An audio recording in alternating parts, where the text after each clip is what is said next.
The first Rogue Grappling Grand Prix happened in 2019. This is my first match against Eric Nevitt. First, I'll give you some backstory. So 2019, I just decided to push myself and compete in every tournament that I could possibly do. Basically, my thing was, unless I'm injured or sick and I have no excuse, then just sign up and do it. And I ended up having 34 matches in 2019.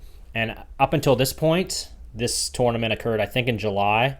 So I had 22 matches so far this year, and I'd only lost once. So it felt pretty good. And I really think my style is made for no time limit tournaments because I know I'm difficult to submit. I'm pretty creative with my attacks.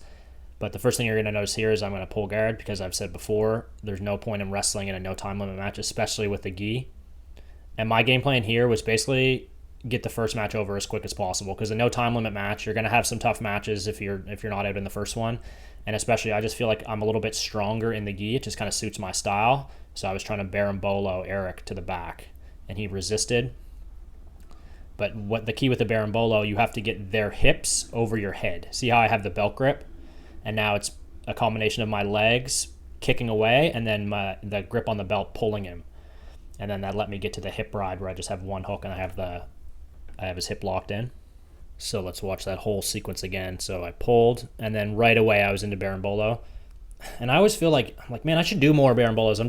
I'm pretty good at it. Like I often just try to, I just want to have a very wide game, but when I get tunnel vision on it, I'm pretty good at it. I've been doing it since the move was invented in like 2009. So see how I'm trying to go, my right hand's looking for his belt. He keeps hand fighting. He's doing a good job of fighting it off. But the second I secure that belt, I'm just looking to bring his hips to the floor. Eric should have stepped over my left foot and got one leg in between the middle.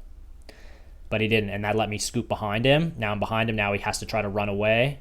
But I didn't just accept the sweep. I wanted the back take, and I really insisted on it. See how I'm pulling myself under him?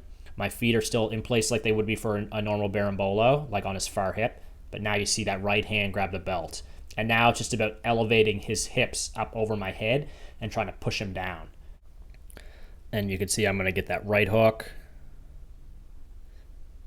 And now the thing with the back, as soon as you get the back, even just with one hook, you have to immediately attack the choke because you have to get them to respect it. Otherwise, they're just going to immediately escape. You have to attack the choke and the hooks at the same time if you're attacking the second hook.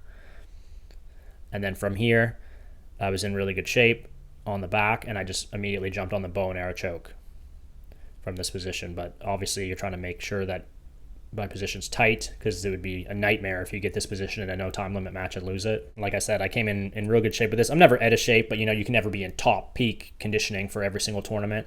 So I was just doing a lot of long rounds, a lot of back-to-back rounds, 5 minutes, 10 minutes. I did 20-minute rounds. It paid off because I felt really good in this tournament, even though I didn't win. I thought I had a solid game plan. And actually, funny story, I think I just told one person this. They're not even a member of our gym. But my strategy for this, I was pretty confident it was going to be me and Joel in the finals. So at the time, I was submitting Joel a lot with toe holds. I get him so often with toe holds. So then my game plan was to not toe hold him for the entire time that we trained for this tournament. And then I was going to try to toe hold him in the finals.